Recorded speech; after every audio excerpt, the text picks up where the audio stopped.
Yo, what is up?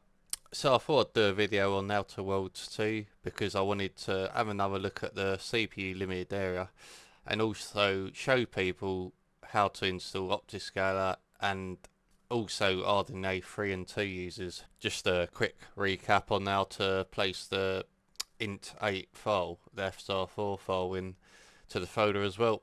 So I've done some videos on that, so for a more sort of complex install guide, check out my just type in OptiScaler Final Fantasy Rebirth video showing how to do it for the 7900 XTX. So just type in that and it should come up.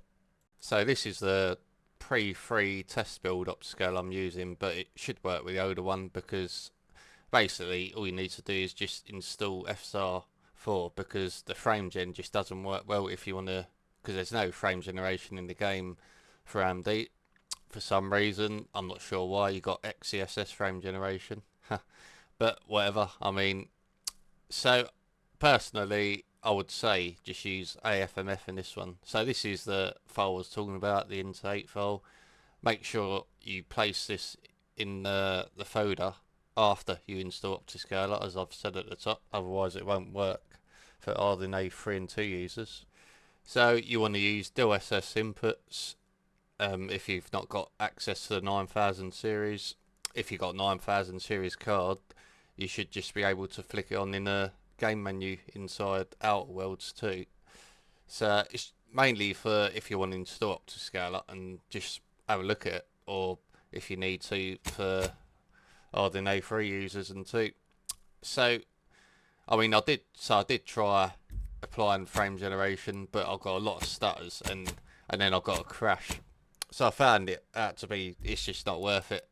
So just press insert to apply FSR4. So you press insert, this menu comes up. Apply FSR 3.x, the last one at the bottom of the list, and then it's on FSR 4.0.2.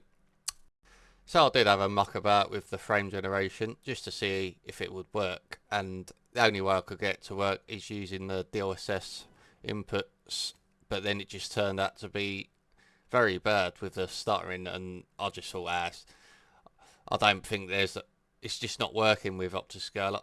So I would suggest just, I mean, I did use a streamline option in this OptiScaler, then tried to sort of transfer it to FSR frame generation 3.1, but it wasn't working great, and then it ended up crashing.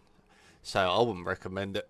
I would just, if you can anyway, because the Xbox Game Pass version I've got, and I bought it through that, but there's no way I can access the game profile through Adrenaline because of that stupid app not letting me, and it's happened in the past with it.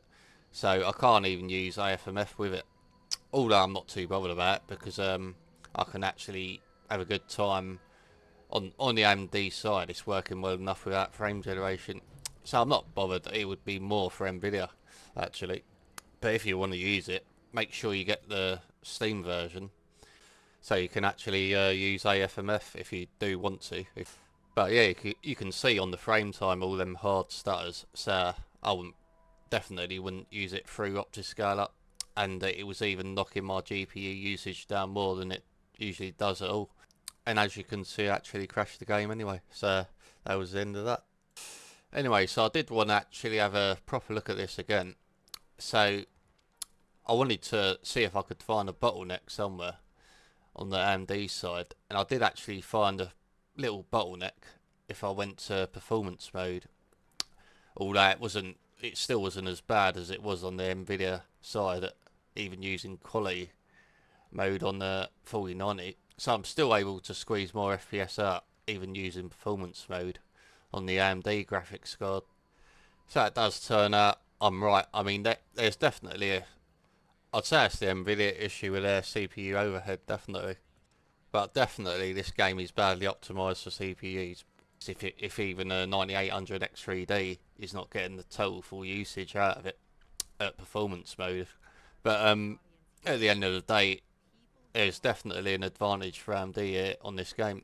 I literally couldn't even get 60 FPS on the 4090 with hardware ray tracing on. So I've got hardware ray tracing on, as I'm showing you in the settings, is clearly on, and it doesn't happen if I turn it off at all. So it's definitely better on the NVIDIA side when you turn hardware RT off as well. But they have definitely got a CPU overhead issue, which is unfortunate. I'm not even sure if they're gonna fix it. Can they fix it? I'm not sure. But I mean, I wouldn't even recommend it for most users if you want to use ray tracing anyway. But if you just turn it off and lower your settings, you can probably get away with it. But it depends on the hardware you got. So that's it for me. Thanks for watching, and I'll see you in the next one.